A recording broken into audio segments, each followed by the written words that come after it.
Ronni Swialkowski and Nils Breitmann, both of Intershop, but they're going to talk about agentic AI and about a Copilot and the enormous speed Intershop is also making in these areas. But I'll hand over to you because you can explain that far better than I can.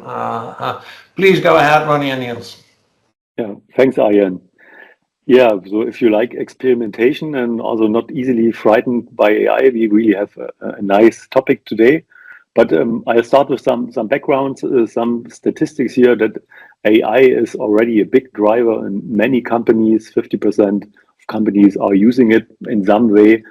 And I like this number, even 60% of AI usage is driven by employees bringing your own AI to the workplace. So even paying for these AI with their own money. So this really shows how valuable it is. The business owner's top priorities are, of course, revenue growth, cost savings, but also talent management and retention. And this brings me really to a new sub-trend, let's say, within the AI topic. And this is the augmented workforce. So because to achieve these ambitious goals, and we even have to do it with less people due to skilled worker shortages, we really have to change the way we work fundamentally. So this means fewer experts will orchestrate a powerful AI. In this hype cycle here, you see already on the right side, there's Gen AI, virtual assistants, and copilots, those things. And on the left side, you see a new trend coming up. This is really the augmented connected workforce. And what this can mean specifically can be this whole Copilot and agent story. And here I brought also some market insights. We see on top left, this is Satya Nadella from Microsoft with the building the agentic world with personal agents, organizational agents. We even have here Agentforce from Salesforce. We have, of course, OpenAI with AI agents that coming up now even can use user interfaces. And we have here the quote from Sam Altman saying that in 2025, the first AI agents will really join the workforce. So, and also, of course, Intershop, we already have our AI sales agent, so our Copilot for the buyer. Ronni will show this later, and also some other agents that we use already internally. Now, it may sometimes a little bit confusing what's agent, what is Copilot. So I have this here, this diagram, let's say, you first have agents as the autonomous AI entity capable of executing tasks on behalf of users. And like as a subset, you have copilots, and they act as an AI assistant that collaborates with the user. So in an easy image, this is a copilot. It's more like a one-to-one. Every employee has its own copilot that helps doing things. And we have the agents like this little minions here that can do a lot of work. If they, if you use them in the right way, they can be really powerful, and they are like the autonomous expert system and working for the company. And one employee can orchestrate multiple agents. This can be a very good seen in this diagram here. On the left side, you see Ecommerce manager. She has her Copilot, and Copilot is then the UI for AI, means that's the user interface and where Alan will interact with. And using this Copilot, Alan can then really orchestrate all those autonomous agents. And then you can have agents for different topics, like the product content agent that can improve product descriptions and product attributes, or other agents for other specialized tasks. And this is then really the human machine partnership that can help achieve the business goals. We, as Intershop, have made this is a very important trend that we follow, and we have on top of our composable commerce components, we now introduce the agent layer. So we have already the Copilot for the buyer, we have the product content agent, we are working on this Copilot for seller, and we have other agents already planned. And this is also important for you as a B2B front runner. We really would like to work with on this topic together with you. So if you're interested in some of our copilots on the agents, we would really like to work with you and build some proof of concepts, introduce it so that it really can already bring value in your company. So you can be very in the front of those trends. And to finish it, I have some other visualization that makes it even a little easier to understand the whole architecture of this Copilot and agents together within a composable architecture. So the layer below here is this composable commerce components. You have, of course, commerce, content, product, you have a front end, you have search and recommendations. And on top of that, we see now that the recommended architecture is to have like a data fabric. The data fabric is like a data platform that can extract data from those components below. So you can get all the orders, for example. And then in this data fabric, you can use the data to make analytics, but also to use AI and make, for example, predictions to predict future sales. And on top of that, you would have your agent, and these agents, they can be connected to the composable commerce components using the APIs, and they can, of course, also access the data fabric to get data and like what you have already done with the data, like for the pricing agent, can use future stock information to adjust the prices accordingly. So this is really the vision that we see for e-commerce. We those agents augmenting the sell side, so e-commerce manager, but they also helping on the buy side to find the right products and to provide service. But I will now hand over to Ronni because he has some good examples so that you can see in detail what this all can mean also for you. Yeah, thanks, Nils. Hi, everyone. So we brought you just two examples, one Copilot and one agent that's already available to further visualize you what actually sits behind when we talk about what is the UI for AI and what is actually this little minion. So the first example that we have is the Copilot, which is our digital sales agent. So it is already available, and basically what it is, you can also have a look at it on our website. There's a short video, but basically it helps you to interact with it. So in this example, it comes probably close to what Leonie was envisioning, this digital branch salesman or this digital sales advisor. So typically here there is a chat interface that you can interact with and do multiple things with it, but it can also go beyond just a simple chat interface, and I'll show you what that actually is.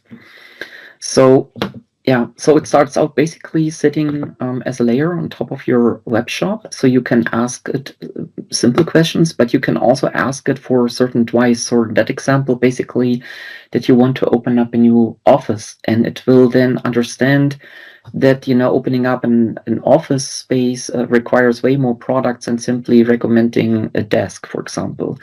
You can also ask it, I want to open up an office for 8 people, so it will automatically adjust the quantity towards actually what you're pursuing, and yeah, you can interact with it. What it differentiates it also from an average just chat interface is that it interacts with the shop, with the storefront. So in that case, it added the products to the basket. Super. Ich habe es gefunden. Vielen Dank. Okay, super. Okay. But it can also go beyond, because it's really deeply integrated into our user interface, into the storefront. So it can even pull up comparison pages, pull up recommendations, product data sheets. So you're really free up to with regards to what it can interact with. Yeah, but what you only saw here is the interaction via the classical, chat interface where you have to type. But you can also This looks great. you can also use it as an interface for processing voice. Yeah. Or in the case of what Leonie said, maybe if a customer doesn't know what the actual product is, it can also take a picture. It will recognize the products up and based on what you submit via the chat interface. And that's really what we are saying, that this is the UI for AI. Yeah, I was speaking a little earlier about also adding additional value with regards to support. So you can also basically go to the Copilot and say, hey, I need a refill or a replenishment for a product that I bought earlier. So once you have connected the order history, it'll automatically say, well, yeah, you bought that printer, and it recommends that product to you. But it can also go deep dive into the product manuals to just answer and give immediate assistance to the customer and just pull up basically the answer once it has access to that data. Yeah, and that brings me to that integration layer that Nils was talking of earlier. So we have equipped it with a seamless integration of a low-code platform where you can connect your data sources with the Copilot. Of course, it only is as smart as you make it. It's only as smart as the data that it has access to, or that it basically knows and that it has been taught. But that makes it also very precise. And I think that comes closer to the vision that Leonie was drafting earlier, that it really then becomes or as good as your best sales advisor. Because that's really what we see. We see, especially B2B customers, not finding enough people that can give that advice. We also see the challenge that your customer base becomes more and more international. Of course, it speaks out of the box 180 languages. So you can also start in English and then switch to Dutch and then go to Turkish and then go to German. So it'll does that automatically. And that creates, of course, a lot of value. But I heard what Leonie was saying. So, of course, it can also go into a bit more into hallucination mode. So that's why we connected it to Spark, so that the product recommendation that it gives come up from the Spark underneath. And that would probably make it even more powerful and basically put the UI on top of what Leonie has already accomplished with everything that she has done so far. Yeah, so that was basically what we have in mind when we talk about a Copilot. So it's your assistant, your digital buddy you can talk to, or that can assist you. What I now want to give you is an agent. One of the first agents that we actually pursued based on the feedback that we've got from our customers. They said, well, the most challenges we have in our data and the data quality, and that is also what I was hearing from Leonie, especially for wholesalers, because really the challenge there is the large product volume. It comes from various distributors, so the data quality might be also differ. So there might be suppliers where they have very high product data quality, and then some they have none or not so good. But when you apply technology, Clay Spark, or even AI, you have to try to make it even in order to work with it. And of course, just the pure amount makes it just more difficult to actually cope with it. Yeah. So here's an example that I brought from one of our German wholesalers. I think they're also in this technical space. But they focus very much on electricians with their product assortment.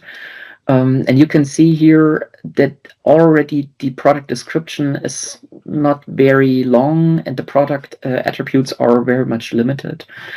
In comparison to that, the same product at another wholesaler from Austria, also working in the same kind of space, but you see here it's similar. It's a different text, but it's similar. It's very much limited. But the question was, well, what if we can use generative AI? And in that case, we really talk about generative AI can help you make up the product descriptions.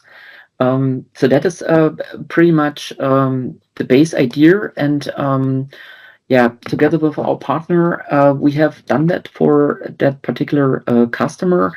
So we've created an content agent that can generate product text, but it does way more than that. So well, first of all, of course, it creates it for the specific target language that we ask it to generate it. But it does also an internet research. So it basically goes out into the internet and tries to grab as much product data it can find for a specific product, and then takes it back, compares it, and generates new product attributes from it. It also creates search terms, and it can handle actually 10,000 products per day. And that was a huge benefit for our customer, because they had an assortment of about 250,000 products. So in about 25 days, they could basically go over their entire assortment to basically make that up. So this is how it works. Of course, it's an agent. It's an invisible minion. It doesn't have a UI at this point. So it takes the product data, as I described, goes out, searches for this product data sheets, compares it, and then creates, based on a prompt, the product text. Actually, in that case, our customer did also tests with their customers and presented them several versions of the text. So we give actually a sample text to the algorithm to write it specific for electricians, so that everything basically fits to their specific needs. And by that, we basically convinced the leadership to basically go with it, because of course, if you give the same product twice to the AI, there comes out two different or slightly different product descriptions, and that always raises concerns, also that Leonie was describing earlier. But in the end, the commercials are just well, speak for themselves. So here it is. Gebrüder Limmert, they did stick with their original product descriptions in the original product tab, but next to that, they launched a new, what they call AI product description tab. They launched it just by the end of last year, when they turned 100 years. So even a 100-year-old wholesaler basically does that and benefits from it. But you can see here on the right-hand side really the benefit. So it's a rich text that goes also into search indexing for Google, but also stuff like Spark, and it creates new product attributes. And what the next step will be, so we already worked with them a little bit on that, is that we create another agent. It will be a QA agents, because we now started to compare the product images with the product data, and they found inconsistencies that they haven't seen in the data of 250,000 products. So the example that is quite visual is that they're selling a wire with 5 wires in it, or a cord with 5 wires in it, but the image shows one with 3. actually the electrician knows immediately the difference and will not buy it, but you never know why the product is not sold unless you basically spot it. And that is also, I think, what Leonie was describing earlier with the cross-sellings. You have to make sure that the data is right, but with the AI, you basically can have a tool at your side that helps you basically manage with it, and by that comes then the acceptance from the management, but also from your customers. Yeah. So same what Nils was saying earlier. At this point, we are looking for partners that wanna deep dive a bit more into that topic. It's always very specific in B2B. We always it's important to see it in the context of each customer. But if you want to learn more about that kind of stuff or have an idea about other agent stuff, reach out to Nils, myself, or anyone in our organization. And I think I hope this explains a little bit how that works. And our idea is basically that we want to present you or bring you practical AI. And that was, I think, what Leonie was saying earlier. Once AI is practical, it will be accepted.